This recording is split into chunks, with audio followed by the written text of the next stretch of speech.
The Opel Grandland is of course Opel's flagship car. The brand puts all its knowledge and all its tech in this model to showcase what they can do. And this new one is no different. My name is Peter and I'm going to show you around this new Grandland here in plug-in hybrid version and tell you what it's all about. We start here in the front with a typical Opel look. Opel obviously has a very recognizable style these days, and this is certainly no different, but there are some really cool details. First of all, you see the illuminated Opel logo, very important.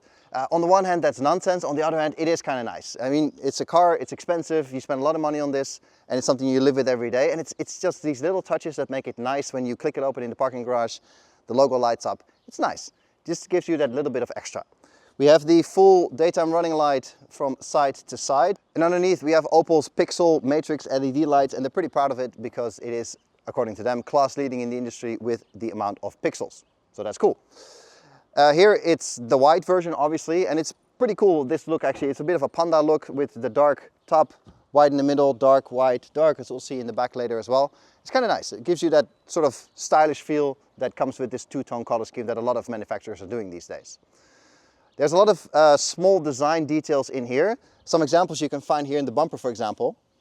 There's little pluses and minuses here, if you look closely, which of course has to do with the electrical system of this plug-in hybrid.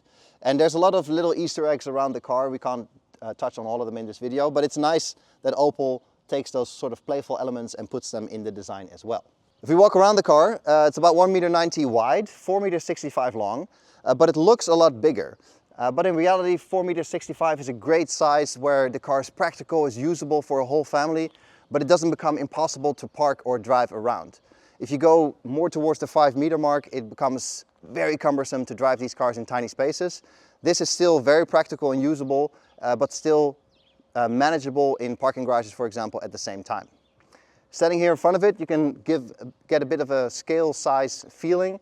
It is a big car, it's long, but it's not over the top big. It's 1.65 m high as well, so you know, a lot of volume inside, as we'll see in a bit.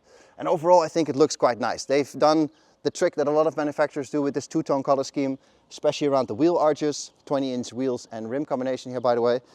The black down here as well gives the car that nice chunky feel that you want from an SUV in this category. Moving towards the rear, we got the charging port here, because this is a plug-in hybrid, so obviously here is where you charge. More on that and battery capacity later.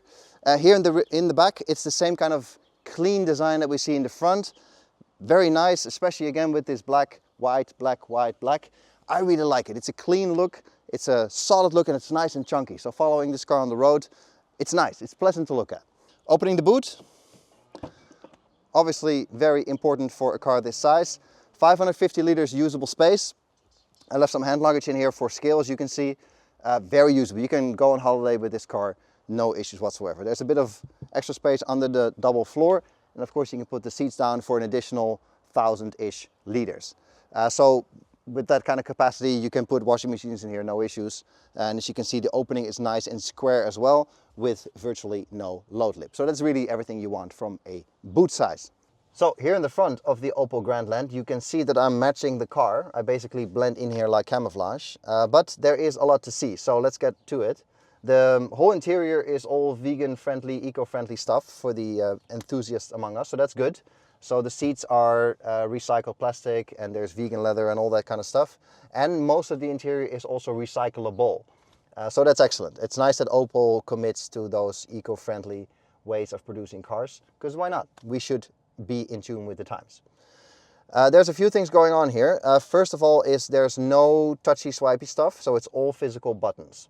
Opel really makes a point out of being the German brand in the Stellantis group and really wants to drive that point home in terms of functionality and operational ease. So things like the Klima, for example, there's still real buttons to change the temperature, and there's still buttons for the fan speed, and there's still a manual volume knob, all things that are easy to control while driving. Because you can put all of that in the screen and clean this up in terms of buttons, but screens are annoying to touch while you're driving, and this is just easier. You don't have to look at it, you can feel your way around. It's just more functional that way. The same goes for the window controls and the mirrors, so that's all done right here on the left where you want it to be. And the same is also true for the steering wheel. Traditional stalks for your lights and your wipers and your indicators. The only downside is that these are piano black, so they're going to get smudgy instantly. That's too bad, but the buttons on the steering wheel are one giant button with several functions, but they're not capacitive or haptic or anything. You can still press the whole thing, so that's great. In this car we have a head-up display that you team up with your driver's display. I personally really like that because I can put some basic information on the head-up display, not having to take my eyes on the road, and then the information on the driver's display is just glanceable information like your battery status, for example. So that's a nice combination between the two. And obviously here in the middle we have the big central display that is nicely angled towards me as the driver. That's a quite nice touch because again that eases the operation. When everything is square on the dash, it's not like more complicated or anything, but it's just a little bit extra that you have to tilt your head or angle your hand. And like this, it's straight and it's easy for me to use, so that is nice. Opel is using a system by Snapdragon, the Snapdragon architecture, so this system is snappy, it's easy to use, and they make a point of making the icons big to touch, for example, again, to improve the usability while driving. There's three physical buttons underneath for your home, for your ADAS systems, and for your Klima, so you can go there quickly and easily. Nice shortcuts. And then underneath we have the entire Klima unit with real buttons that you use the most. So that is excellent. There's also a few capacitive buttons left for your window heating, for example, or your demisting. Buttons that you don't use all the time and that are also fine to use like this. But the real ones, so the temperature and the fan speed, they're just up-down buttons, rockers, really nice. What's not so nice is the ventilation control underneath. That's a bit of a flimsy system consideration. It does work, it's just a manual vent control, but the button is not sticking out far enough, so that's a little bit annoying. Then we get to the middle tunnel, which is a whole thing in itself. This is some kind of see-through bit of plastic where you can still see your phone while it's wirelessly charging inside this box. It's not a real solution to a problem that exists, because you shouldn't be checking your phone anyway, right? And if your phone is down there charging, why do you need to see it? I don't really understand why. And this plastic also feels very cheap. And the other downside is that it's not piano black, but it's see-through plastic. This will be instantly smudgy for the whole lifetime of the car, and it's going to scratch for sure. So me and the cameraman were talking earlier, like if they would have made this out of this material, for example, would have been an issue at all. But now it just feels a bit cheapy. We can open this up, then we have the wireless charging pad, as you can see here. And because this is angled and there's a groove behind here, you can also put your phone like this if you want to, or even a bigger tablet if you so desire.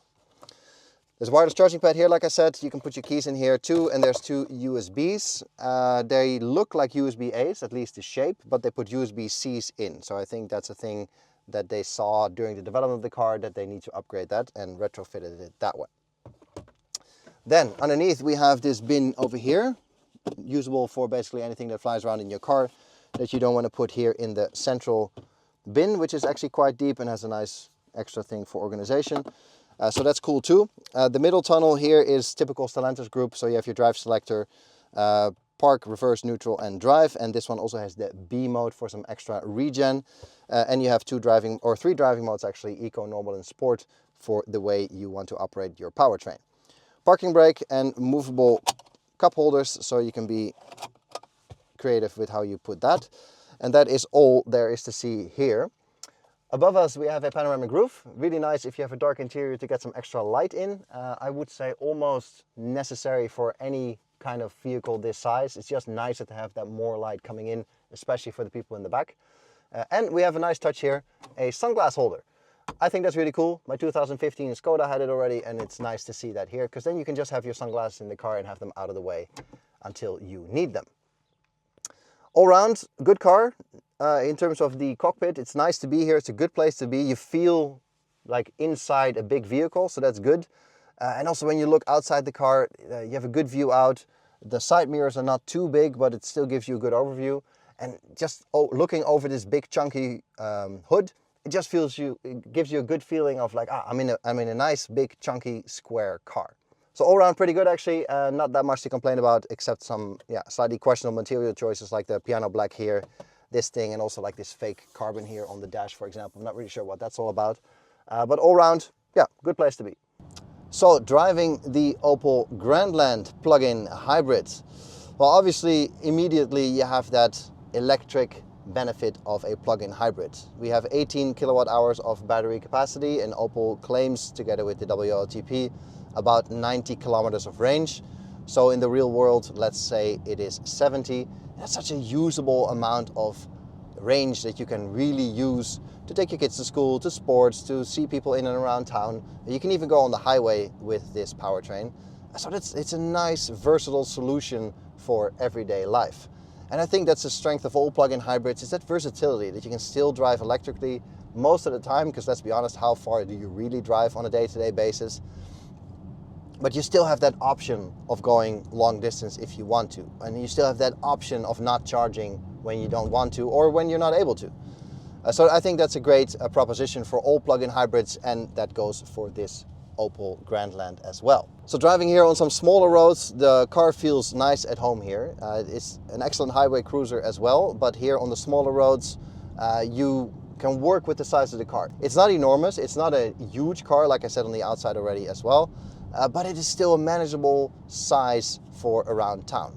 Now don't get me wrong, with 4.65 meters and almost 2 meters wide, you're not just going to plump it into a parking spot like that without looking.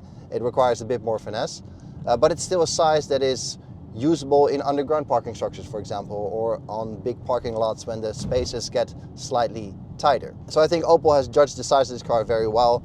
It's half a meter bigger than the Mokka, for example, but it also makes it so much more usable in terms of inside volume and boot capacity, for example. And then when you do get to the highway, you have all that performance from the petrol engine as well.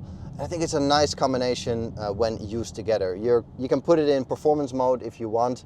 I don't think that's going to happen much because it's not a performance car.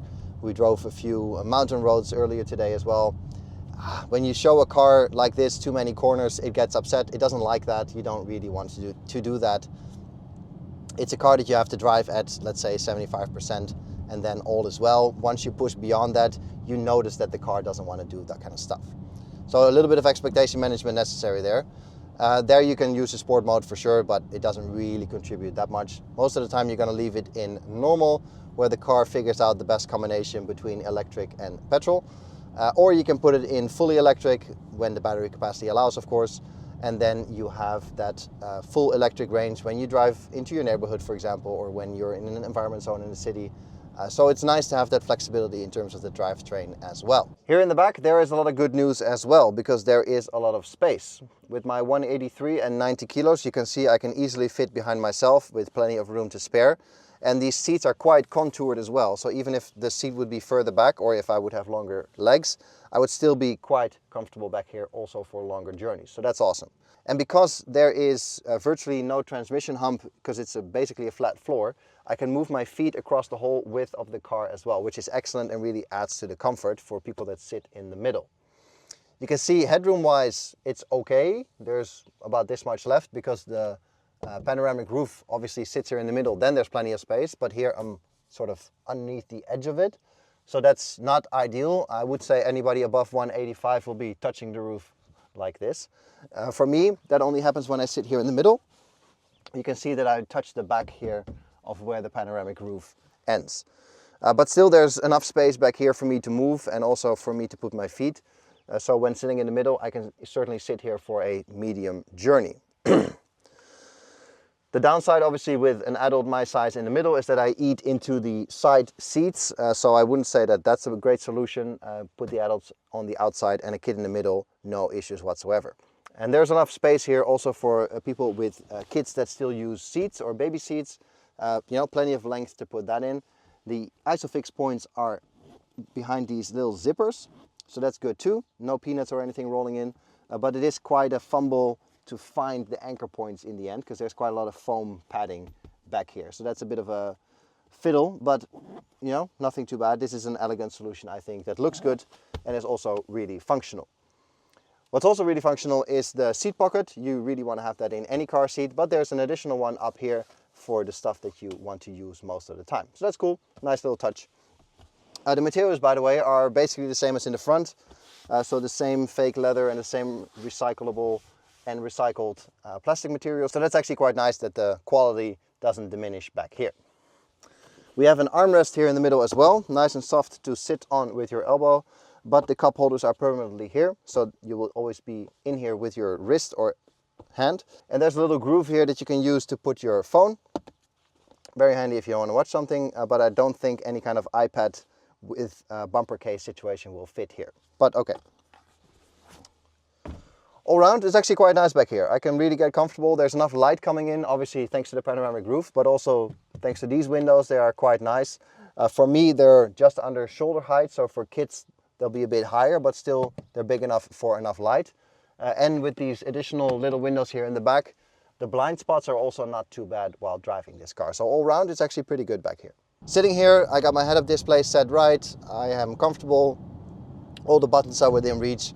And that Opel feel that Opel is so proud of, they really say like, yes, we are the German brand in the Stellantis group, and we want to have that German efficiency and that usability in our entire car. You can really feel that with the way the buttons are placed and with the way the steering wheel works. It's very nice, and I think Opel is doing a good job in differentiating itself that way within the Stellantis group. You can see here I took a roundabout double. That's also when you start to feel that the steering is a little bit numb. It doesn't give you that much feedback, and the car really doesn't want to do those kind of things too much. It's really a car that you'll drive. It's a very relaxing driving experience, but once you start pushing it and show it some corners that it doesn't really want to do, you notice that as well. On the highway, there's frequency dampers that are adjustable, that adjust themselves rather than being adjustable by the driver. That offer you that real big comfort that you want from a big highway cruiser like this. Just normal highway speeds, it's an excellent car, it's quiet, it feels refined, we got double glass in the front. It's everything you want really, and you can really see you drive this car electrically during the week, do all the school runs and so on, and then in the weekend you throw the boot full of luggage, put your family in the back, and off you go to the mountain house and have a good time. So it's nice also to see the versatility not only of the drivetrain but of the car itself when it comes together as a package, that there's so many things you can do with this car. And that makes it nice because obviously most people only have one car, and I wouldn't say this is a car that does it all, but it certainly is a car that has a lot of options in which you can choose to deploy it with. So that's excellent. And especially when you look at the boot capacity to begin with, but then you put the seats down and there's plenty of space for a refrigerator, carpet roll, and who knows what else from IKEA. So it's also nice that you can do those things with this kind of vehicle. And I think Opel brings that all together in a very stylish package. I think it looks great. And overall, the way you interact with the car, the way you sit in the car, the design philosophies behind it. I admit most people don't really care about the design philosophy of a car, they think it looks good or not. But it's interesting to hear how much Opel is thinking about those things, its German heritage and its position in the Stellantis group like that. So that's cool. And I think all around they've done a great job in making this car usable, functional, and good looking, and still that Opel touch at the same time.